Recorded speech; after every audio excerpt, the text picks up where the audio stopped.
तो hello guys. तो जैसा कि सेमेस्टर 5 का कोर 11 का एग्ज़ाम हो चुका है, तो कोर 12 और कोर डीएससी 1 डीएससी 2 का एग्ज़ाम बाकी है। तो हम डीएससी 1 डीएससी 2 पे अधिक फोकस कर रहे हैं क्योंकि कोर 12 का एग्ज़ाम बहुत ही नज़दीक आ गया है। तो स्पेशल अब मेरा वीडियो डीएससी 1 डीएससी 2 में ही आएगा, रिलेटिव आएगा। तो देखिए, आज का हमारा टॉपिक बहुत इंपॉर्टेंट है, डीएससी 1 से रिलेटिव है, जिसमें हम वॉरेन हेस्टिंग के जितने भी सुधार थे, ठीक है, सारा कुछ बताएंगे। ठीक है, तो वीडियो को अंत तक देखना, बहुत ही इंपॉर्टेंट है। ये पेपर में क्वेश्चन आने का अधिक संभावना, 80% आने की संभावना है। देखिए, 72 से 1785 तक शासन किया था, ठीक है, बंगाल पर। तो स्पेशल ये बंगाल का अंतिम गवर्नर था, ठीक है। 1772 से 1785 तक ये बंगाल का अंतिम गवर्नर रहा था। और इसी बीच इसने क्या क्या किया था, तो इसी बीच 1772-74 में इसने द्वैध शासन समाप्त किया। फिर फौजदारी व्यवस्था हुआ, दीवाने अदालत की स्थापना किया गया, ठीक है। तो कहीं न कहीं फौजदारी और दीवाने दोनों को स्थापना किया इसी वर्ष।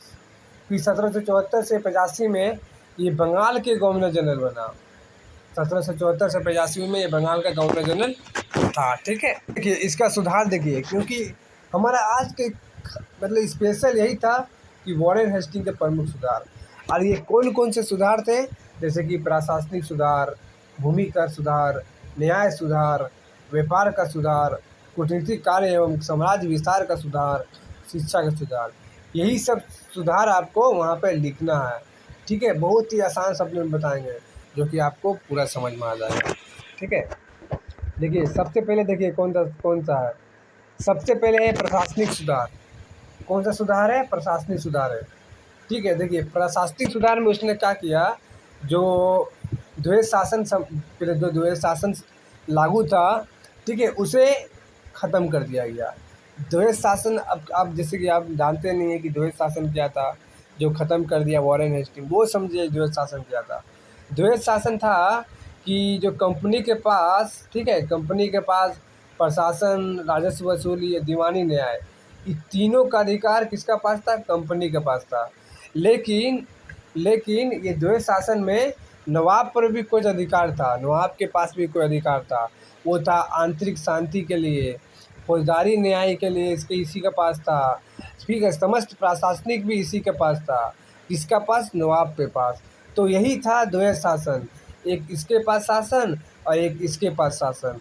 एक शासन, दो शासन मिला के द्वैध शासन, ठीक है। द्वैध शासन इसी को समाप्त कर दिया गया, ठीक है। जो नवाब के पास जो ये अधिकार था, जो कंपनी के पास था, इन दोनों को समाप्त कर दिया गया, ठीक है। अब क्या किया, देखिए इसमें क्या किया, कोई क्या चेंजिंग किया। अब क्या हुआ कि अब कंपनी प्रशासनिक अधिकार के पास भी शक्ति को ले लिया। आप समझे? प्रशासनिक अधिकार किसका पास था? नवाब के पास था। अब नवाब के पास से हट गया, नवाब के पास से हट गया। अब कौन ले लिया? तो कंपनी ले लिया। इसीलिए बोल रहा था कि वारन इसको द्वैध शासन को ख़त्म कर दिया गया, ठीक है। प्रशासनिक अधिकार कंपनी के पास। फिर मुग़ल सम्राट मुग़ल सम्राट को जो 1765 से 1765 से प्रति वर्ष 26 लाख रुपया देता था, कौन? कंपनी। उसको भी ख़त्म कर दिया गया, इसको भी ख़त्म कर दिया गया, इसको भी ख़त्म कर दिया गया। 1765 से, ठीक है, मुग़ल सम्राट को 26 लाख रुपया पर वर्ष देता था, कौन? कंपनी। तो उसको अब ख़त्म कर दिया गया, ठीक है। तो इस प्रकार सबसे पहला पॉइंट प्रशासनिक सुधार, समझे, ठीक है, जो कि था द्वैध शासन समाप्त कर दिया गया। आगे देखिए, व्यापार में क्या क्या सुधार किया गया, ठीक है। व्यापार में यही सुधार किया, तो ज़मींदारों के क्षेत्र में जो शुल्क आते थे, जहाँ से ज़मींदार शुल्क अदा करते थे, उसको ख़त्म कर दिया गया, ठीक है। उसको सब ख़त्म कर दिया गया। जो शुल्क गिरी हुआ करता था, उनको ख़त्म कर दिया गया, ठीक है। लेकिन मतलब बहुत था, ठीक है, तो कुछ रखा गया, मतलब सब ख़त्म नहीं किया, कुछ को रखा गया। जैसे 5 शुल्क रखा गया, कोलकाता, पटना, हुगली, ढाका, मुर्शिदाबाद, ये रखा। यहाँ पे 5 शुल्क रखा था इन क्षेत्रों में। शुल्क मात्र 2.5% ही था, ठीक है। आगे देखिए, कंपनी का अधिकार, ठीक है, जो कंपनी का अधिकारी होता था, ठीक है, तो तो अब वो निजी व्यापार नहीं कर सकता था। ठीक है, कहीं न कहीं ये भी सुधार था व्यापार में। ठीक है, निजी व्यापार कंपनी के अधिकारी नहीं कर सकता था। ठीक है, लेकिन क्या हुआ, व्यापार को अधिक बढ़ावा दिया। कौन-कौन देश के संबंध में? तिब्बत और भूटान के साथ अधिक व्यापार को बढ़ावा मिला। ठीक है, किया। ठीक है, जैसे ब्रिटिश न्याय प्रणाली की स्थापना में बहुत बड़ा योगदान था वारेन हेस्टिंग का। ब्रिटिश न्याय प्रणाली की स्थापना में वारेन हेस्टिंग का बहुत बड़ा योगदान था। 1772 ईस्वी में एक दीवानी, एक जिला, एक फौजदारी की स्थापना किया। सोच लीजिए कितना ही इम्पोर्टेंट है। 1772 ईस्वी में वारेन हेस्टिंग ने एक दीवानी, एक जिला, एक फौजदारी न्यायालय की स्थापना किया गया। फिर आगे क्या किया वारेन हेस्टिंग ने? जस्ट एक साल बाद 1773 ईस्वी में कोलकाता में एक सुप्रीम कोर्ट की नियुक्ति किया गया। ठीक है, सर्वोच्च न्यायालय की स्थापना किया गया। कहीं न कहीं ये बहुत इम्पोर्टेंट था।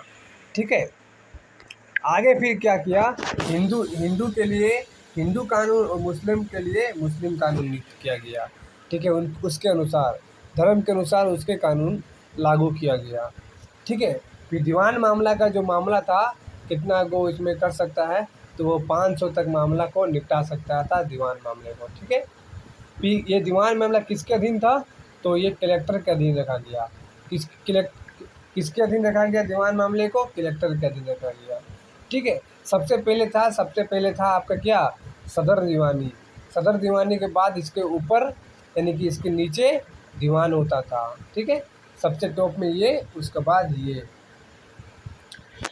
आगे देखिए, जैसे कि न्याय सुधार हो गया। आगे देखिए आप, भूमि सुधार देखिए क्या किया। ठीक है, भूमि सुधार देखिए, चौथा नंबर भूमि सुधार है। तो कंपनी, जैसे कि कंपनी हुआ, ज़मींदारों को, कृषकों को। ठीक है, तो इसमें क्या किया कि परिशोषण एवं शुद्धि का नियम लागू किया गया। ये परिशोषण एवं अशुद्धि का नियम क्या था, वो समझेंगे आप। ठीक है, अब क्या हुआ कि जो ऊंची बोली, ठीक है, ऊंची बोली जो लगाएगा कंपनी, ज़मींदार और कृषकों में, ठीक है, कर संग्रह का अधिकार उसी को दिया जाएगा 5 वर्षों के लिए। जो अधिक बोली लगाएगा उसको देगा कर संग्रह के लिए। कितने वर्षों के लिए? 5 वर्षों के लिए। ठीक है, जैसे कि हम पहले बताएं आपको, कंपनी के बाद ज़मींदार, ज़मींदार के बाद कृषक। यही तो था ना कि कंपनी दिया ज़मींदार को, ज़मींदार उठाएगा पैसा कृषकों से, जो अधिक बोली लगाएगा उसको ज़मींदार बनाएगा। ठीक है, जिसको अधिक बोली लगेगा मतलब नीलामी करेगा। जैसे कि अभी हम आपको बताएं ऊपर के लिए 5 वर्ष के लिए होता था। 6 नंबर में छो प्रांत परिषद। ठीक है, जैसे कि भ्रष्ट निजी व्यापार। ठीक है, निजी व्यापार में लिप्त कलेक्टर को खत्म कर दिया जाएगा। निजी व्यापार में लिप्त कलेक्टर को, भ्रष्ट और निजी व्यापार में जो भी करेगा भ्रष्ट और निजी व्यापार में, उन व्यापार में लिप्त कर दिया जाएगा कलेक्टरों को, छो प्रांत परिषद में। आगे देखिए, कूटनीतिक कार्य देखिए, कूटनीतिक कार्य 6 नंबर में कूटनीतिक कार्य। ठीक है, मराठों की बढ़ती शक्ति को भांप लिया कंपनी। अब क्या करेगा कंपनी, सोच रहा है मराठा की शक्ति बढ़ रहा है, टेंशन में आ गया। ठीक है, अब क्या किया कि कंपनी एवं नवाब आपस में एक संधि कर लिया। ठीक है, कंपनी कितना होशियारी देख लीजिए। कंपनी और नवाब, कौन नवाब? अवध के जो नवाब था, मराठा था, वही नवाब। तो वहाँ एक संधि कर लिया दोनों के बीच, बनारस की संधि। इसमें अंग्रेज़ों को वित्त लाभ मिला, कहीं न कहीं सीमा को सुदृढ़ हुआ, मजबूत हुआ उसकी सीमा, क्योंकि उसकी सीमा नवाबों से लगती थी, मराठा के से लगती थी, अवध के मराठा से। तो कहीं न कहीं ये कूटनीतिक कार्य था वारेन हेस्टिंग का। आगे देखिए, शिक्षा का सुधार। शिक्षा में क्या क्या सुधार? देखिए, शिक्षा में बहुत भयंकर सुधार किया। मुस्लिम शिक्षा के लिए उसने 1781 ईस्वी में कलकत्ता में एक मदरसा की बनवाया। देखिए, मुस्लिमों के लिए इसने क्या किया, 1781 में कलकत्ता में एक मदरसा बनाया। फिर गीता को अंग्रेजी अनुवाद किया। कौन? जॉर्ज विलियम्स, जो गीता को बनाया गया। फिर कोलकाता प्रेसिडेंसी और मद्रास में एक कॉलेज की स्थापना किया गया। कहीं न कहीं वारेन हेस्टिंग ने शिक्षा में भी सुधार किया है। तो इस प्रकार हमारा वीडियो, ठीक है, क्या था, तो वारेन हेस्टिंग का प्रमुख सुधार खत्म।